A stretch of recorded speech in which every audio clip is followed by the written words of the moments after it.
Oh, hello everybody. How is everybody doing? Let's see. Let's grab some stuff to draw with. Grab our sketchbook. Let's look at the drawings that we did today. Alright, so the drawings that we did yesterday. We drew a couple people that were at the hotel. These were some people at the airport. And these were the drawings that we were doing yesterday. So I ended up finishing the hood dude, and we drew some hands. We learned how to draw some hand things, right? So we did some handy things. Oh yeah, and then we drew me running at the beach. Alright, let me shift this so you guys can see these a little bit better. Let me see if I can shift this a little bit more. It's kind of like a makeshift rig that I have going on right here. So just bear with me for a second. Okay. So what should we draw today? You know what? I'm just gonna take this off this. My hand is more stable than that little thing. So what should we draw today? Should we draw like a pinup? Should we draw some faces? What should we draw? I'll let you guys choose. Just type it in the chat. Seriously, I'm giving you guys freedom to choose what we draw. More unicorns. Alright, sounds good. We'll start with some unicorns. Okay, so unicorns. So we're gonna draw a derpy unicorn first, because derpiness is literally my thing. So again, I'm gonna start drawing with my Crayola marker because it's nice and smooth. We're gonna make a little face, a little snout, and then we're gonna make a little pudgy little body.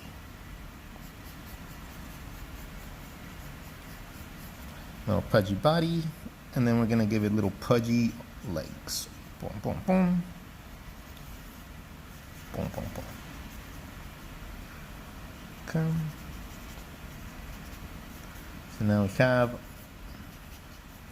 that. We're gonna give him a little tiny tail, but it's gonna be glorious.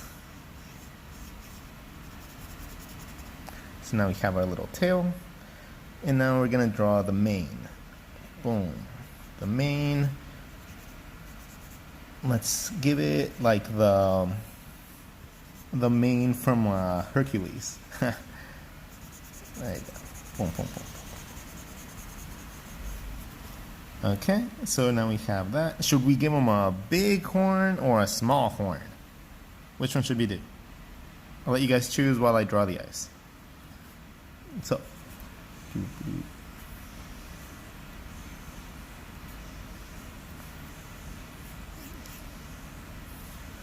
okay. Wow, no one answers. No one ever answers. You guys are so quiet. Something rock and roll. So Heavenly Halo is kicking butt tonight. Okay, so something, okay, small. So we're gonna find the center of his forehead by splitting between the eyes, and this is where the horn would go. Boom. So we're gonna make it a little tiny chubby, a little chubbers. Hey, Noodle Jersey, how's it going? Okay, little tiny stubby one. Boom, boom, boom. Okay, gonna have that. I'm gonna give him bigger eyes because I want him to be all cute and cuddly. And let's give him a little bit more of a chin. Now, we gotta give him some ears. And we can start inking at this point. It's super, super, super quick. Chibi characters are incredibly easy to do, and I love doing them. Now, I got this really cool pen that is a super generic pen, but I got it from the people at, where is it? Zenzi Labs. They have like a really cool tablet in they have a very cool controller that they use to control different aspects of software, and it's really, really cool. All right, so we have Chubby's. That's going to be his name, Chubby's. Let's see. Let's start with the eyes.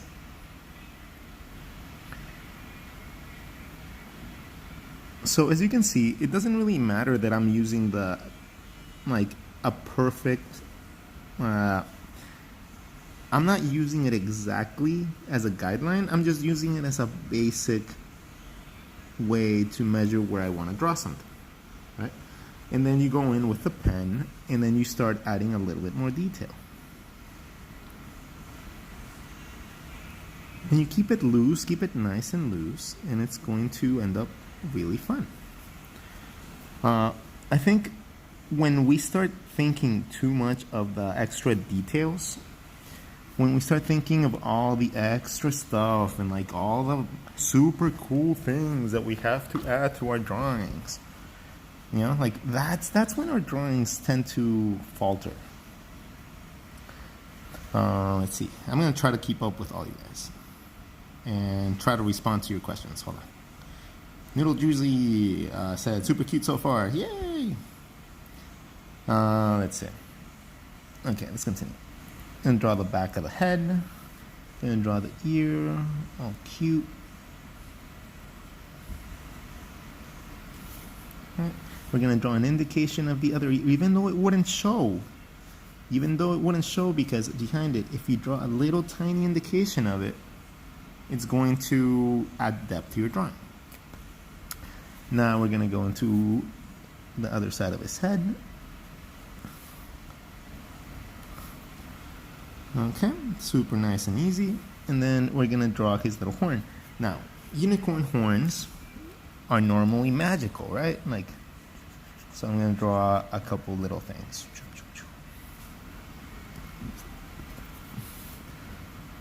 We're going to leave these with the color of the highlighter so we don't change it.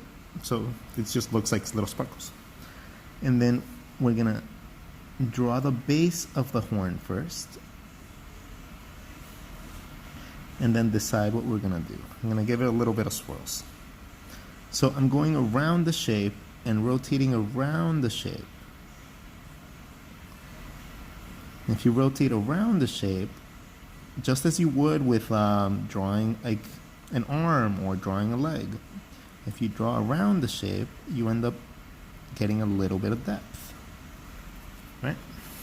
Now we can fill in every other color, and then we have a little cute horn. Ta-da!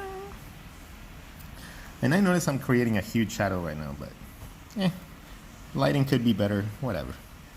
Why do you like using a marker instead of a regular red pencil? Good question. Red pencil, coal erase pencils, and blue pencils are very, very, very useful, and I love them. I absolutely love them. But whenever I draw with pencil, I tend to be incredibly picky with my lines. So I keep on erasing, redoing until eventually either it gets too messy or I just kind of lose interest in the drawing. So when it comes down to my actual like sketches nowadays, I tend to much more so just draw with a marker and then just ink it in really quickly with a pen. Grr, tacos. But even when I'm just drawing concepts or trying to practice a different part of the body, I don't need to have a finished illustration. And the more that I practice with pen, the more accurate I get over time. And I found that to be the case with a lot of my drawings. I still have to finish this guy, by the way. For example, I'll give you this. So with this one with pen, right? With pencil. It came out really cool, but for some reason, it just feels a little static. And it's mostly because I kept on redrawing it over and over and over. It got to the point where the face isn't even the original face, and I just, I don't dig it as much. But then I look at drawings that I do with pen, And for some reason, like lately, it's just been like incredibly fun to just draw with pen and marker. If I make mistakes, it doesn't matter. Like it really doesn't matter. Like I'm not criticizing my own work. I'm not criticizing everything like that I draw. So I'm just creating concepts that I can later on go on and make into really cool illustrations. I do my little comics like this. I write down my books like this. This is the concept for Mr. Depp. The whole concept. And it was all made with highlighter and pen. You know, like when you stick and you try so hard to make perfect line work, perfect concepts, perfect everything, you take away a lot of the energy that comes from just creating a piece of artwork. You know, like, and I'm not saying that you have to be really good at it at first, but hey, if you look back at my Instagram account, like you guys will notice that my pen work was horrendous a couple years ago. Like absolutely horrendous. But after drawing nonstop with it and sticking with it, my line work has improved a ridiculous amount. And also, you know, it helps to be playing with other things like watercolors and stuff like that. You know, so it's not just that I don't want to finish an illustration, because I can very easily finish illustrations and I can do really detailed line work and I can do realistic like illustrations. It's the fact that I don't want to anymore. I get a lot more joy from sketching pages like this. Having fun learning. Like, for example, here, I was trying to understand a better way to map out the bottom of the jaw. You know? So if I spent hours trying to get this done with pencil, I would have just gone over and over and over and over again until I just lost the drawing. In this case, it is a little messy. It doesn't matter though. I still got my concept across. I learned a little bit and then I moved on to something else. So that is the concept behind just drawing with a plain marker or highlighter and then just moving on to the pen. You know, just adding a little bit of details here and there and then just progressing from there. Like even these hands, like I don't know, for some reason it's just more engaging for me to do something like this for you all. Just really quick drawings that show you the basic concept and then you can apply your own styling to it. You know, you can take your own ideas and I can show you the basic. I can show you the concept that comes in my head and then from there you can take this and make this your own.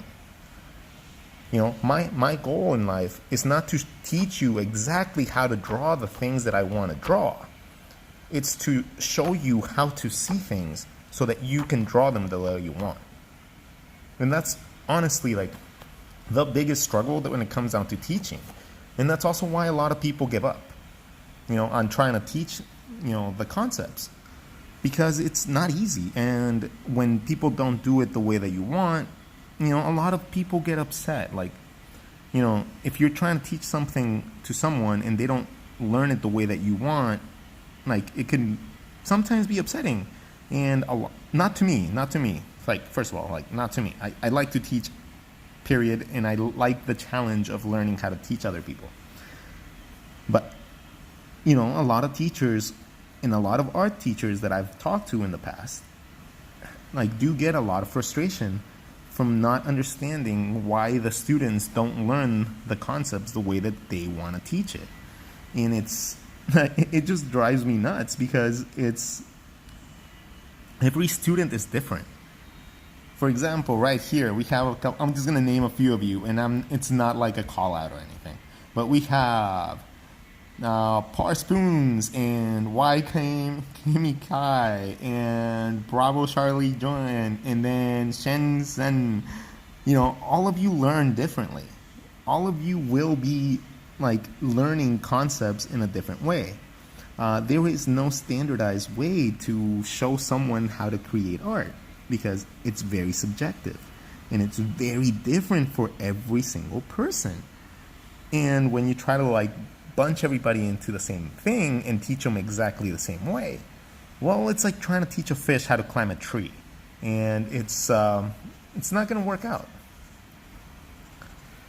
You know, like a fish will be called stupid because if you try to make them climb a tree as a test of their skill, it's, I mean, like, why, right? Like, so you have to, like, as a teacher, as a person that's putting themselves out there, like, trying to, like, show other people how to create their own ideas, if you get hung up on the fact that people aren't doing it the way that you exactly want them to, well, you know, you're kind of defeating the whole purpose of teaching someone.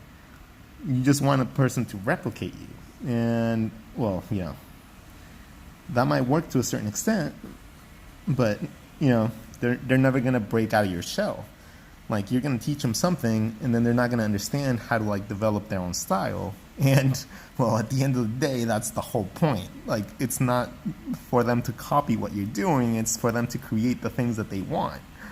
You know, that's what you're teaching them for. And it's, I don't know, it's just a funny thing that happens with people that instruct. And I've met a few, like, really, like, you know, prevalent ones. And some people do get upset. And, you know, they're like, oh, man, it's so hard to make people understand my ideas and, like, the way that I want to teach. And I'm like, well, the thing is, you can't just really, like, say that. You can't just be like, oh, I want to teach this way. Not if you want to be a well-rounded teacher. Like, you have to understand that every student is different.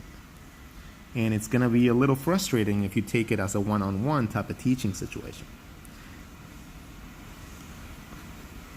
But you got to learn to maneuver around that. You need to learn to teach everybody how to do this. How are you and how is it going? I'm doing great. I'm on vacation. I came out here with my ex-girlfriend, mostly because we wanted to see if we could make things work as friends. And honestly, it's been really nice. Like, it feels nice being like friends again instead of a couple. And it's been a really, really enjoyable week. I came here with my parents, or with my dad, his new wife, and my ex-girlfriend, Marianne. And it's been a very, very nice trip. Like, it's just been really, really cool.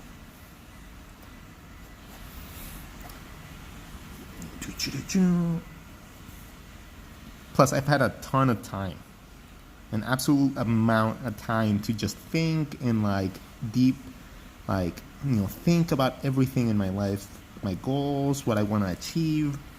And honestly, I see myself,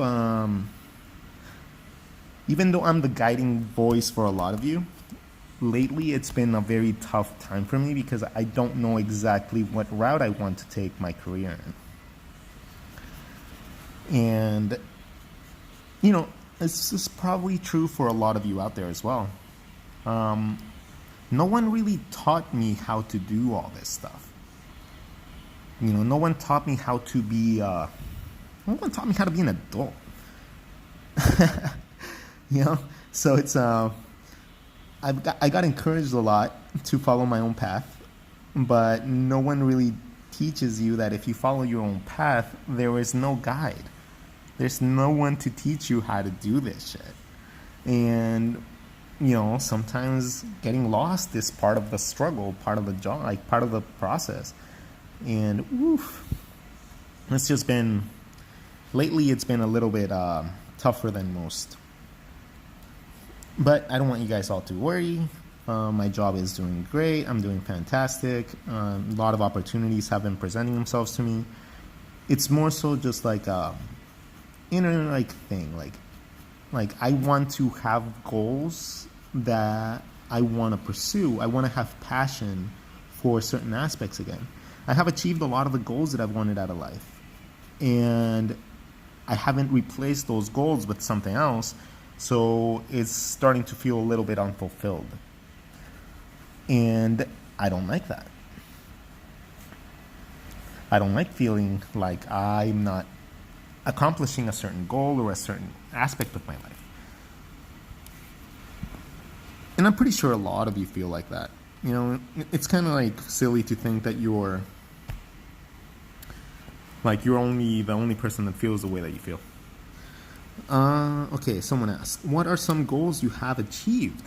Okay, oh, well, let's see.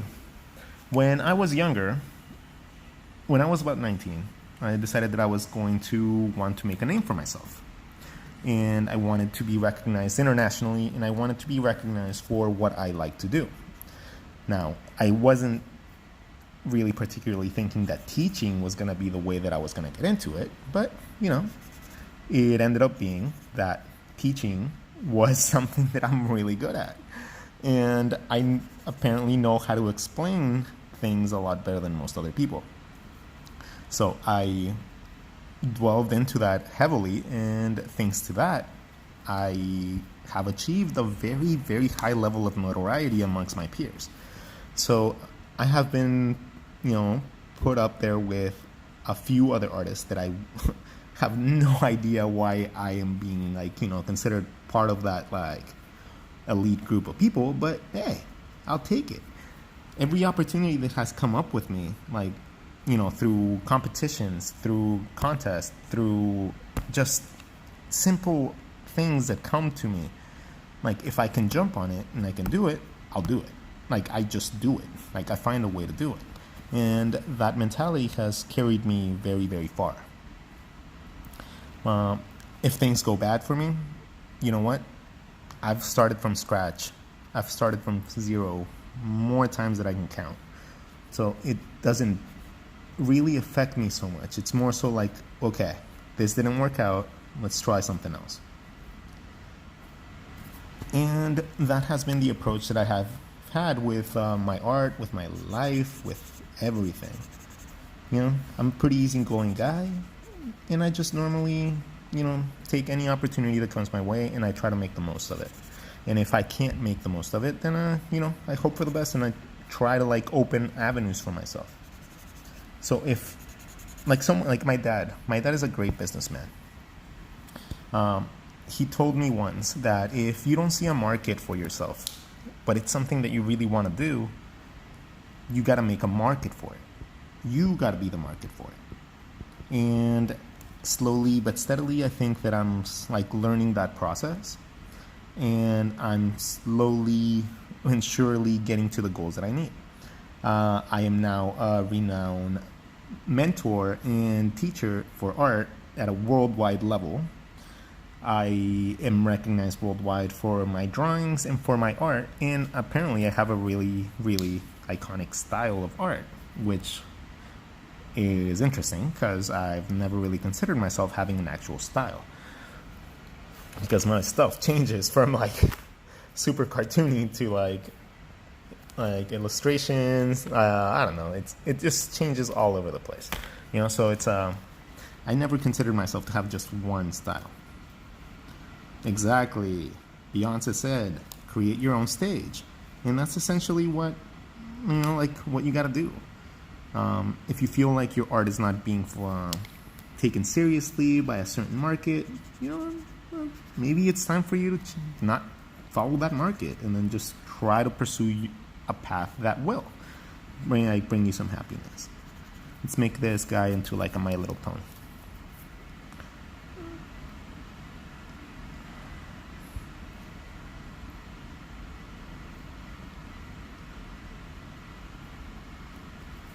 There you go. Ba-bam. So what were we going to call him? Chubbers? I think Chubbers is a good name. New Year's resolutions. I don't believe in New Year's resolutions. I don't believe that you have to wait till the end of the year to be able to fix any mistakes that you have in your life. I think every day is a new chance to be able to fix yourself, or change any behaviors that you think are not deserving of being in your life. So, I don't really make New Year's resolutions, but I guess I tend to make goals for myself. And, last year it was to get in shape because, just my own personal reasons. And, this time around it's going to be an author. So I plan to release at least 2 books, one of them being the wonderful story of Mr. Depp, which I have here, and I'll show you guys a little bit of it. So I'm going to have the beautiful little tiny dude called Mr. Depp, right? Mr. Depp is going to be a really little little, like sad little emotion. And he's gonna teach you how to get through very depressing times in your life. And seeing as I've gone through a very, very, very tough depressive state the last couple years of my life, I think I have a little bit of insight into that. And then the next one's gonna be for 21 draw, and it's how to draw cute animals. And this one's incredibly important to me because since so many people think that I draw really cute animals, I'm going to make the most of it and try to teach you all how to draw like I do. Oh, talking about cute animals, right? Anyways, we have little chubbers here. I think I'm about to go shower to go get dinner. So I want you all to have a wonderful night. Thank you all so much for keeping me company while I draw this little unicorn and talk to you all because, honestly, I absolutely love talking to you all. Christopher the artist, have you found any new hobbies? I have. Well, not new, but I have certainly loved playing pool more. Here, let me flip this around. I'll talk to you guys. So, hi. First of all, how's everybody? My new hobbies that I've tried to pick up lately have been pool, like billiards, and I want to get back into bowling. I used to be a really good bowler, but I'm having a lot of hard time trying to find things that I love again. I have lost a lot of passion for a lot of things lately, and it's been a struggle to figure out exactly what I want to do with my life. You know, so it's a lot of chaos in here, and it's up to me and through my therapists, because I am taking therapy for this, to figure out how to make myself better. And whenever you do feel like this, I highly recommend that you guys do take therapy. Even if it's online therapy, just talk to somebody because it helps a lot. And it's definitely helped me like find my path and trying to figure things out. But anyways, thank you all so much for keeping me company for a couple minutes and for tuning in and watching me draw. And hopefully you guys learned a little bit. But I'm going to go shower because I'm hungry. And I will see you all soon. Okay? Take care, everybody.